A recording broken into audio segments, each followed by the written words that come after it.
पूर्व उपराष्ट्रपति हामिद के विदाई भाषण के विपरीत राज्यसभा में प्रधानमंत्री मोदी और गुलाम नबी आजाद के भावुक भाषण ने पूरे भारत का दिल छू लिया। भारत में मुस्लिमों की स्थिति को लेकर गुलाम नबी आजाद के भाषण को सुनने के बाद देश के हर वर्ग में उनके लिए सम्मान और बढ़ गया है। राज्यसभा में प्रधानमंत्री मोदी और गुलाम नबी आजाद के भावुक भाषणों से पूरे देश ने राजनीति से परे दोनों के निजी संबंधों को भी सामने देखा। नमस्कार, TFI पर आपका स्वागत है और मैं दीक्षा नेगी उन दो नेताओं के विदाई भाषण का विश्लेषण करूंगी जो आते तो एक ही पार्टी से हैं। विचारधारा भी एक ही है, परंतु दोनों के निजी विचार और व्यवहार में जमीन आसमान का अंतर है। कांग्रेस के पूर्व राज्यसभा सांसद और नेता विपक्ष गुलाम नबी आजाद के रिश्ते निजी तौर पर विचारधारा से विपरीत होने के बावजूद विरोधी नेताओं से कितने प्रगढ़ थे, उसका उदाहरण प्रधानमंत्री नरेंद्र मोदी का उनके विदाई संबोधन में भावुक होना ही दिखाता है। राजनीति में जमीनी स्तर के नेता आजाद के साथ पीएम ने अपने अनुभवों को याद कर सदन में बैठे प्रत्येक सांसद को भावुक कर दिया।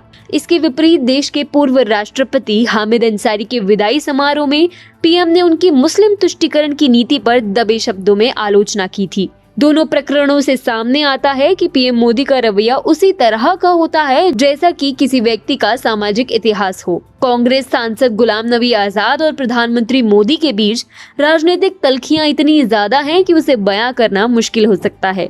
लेकिन उन दोनों के बीच निजी स्तर पर रिश्ते कितने अधिक प्रगाढ़ है वो उन दोनों के ही राज्यसभा में दिए गए संबोधन बताते हैं।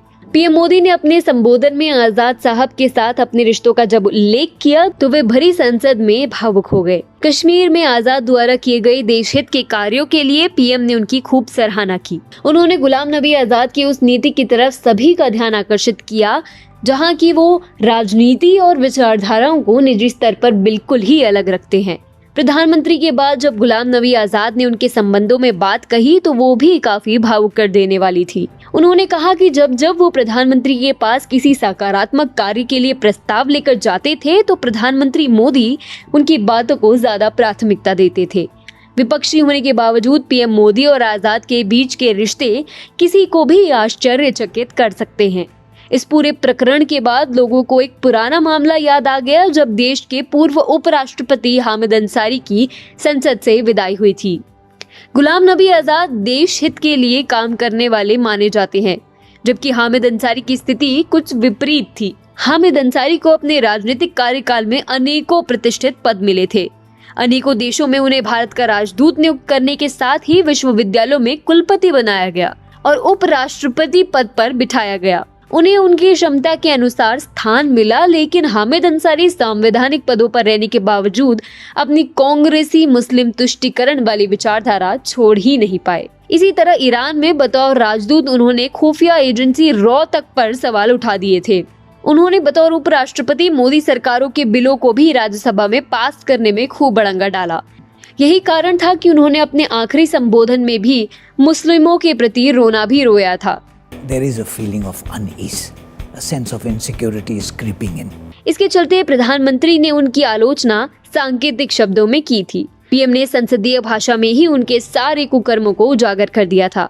पीएम मोदी ने हामिद अंसारी के रवैये को लेकर कहा था, हो सकता है कुछ छटपटाहट रही होगी भीतर आपके अंदर भी, लेकिन आज के बाद शायद वो संकट आपको नहीं रहेगा।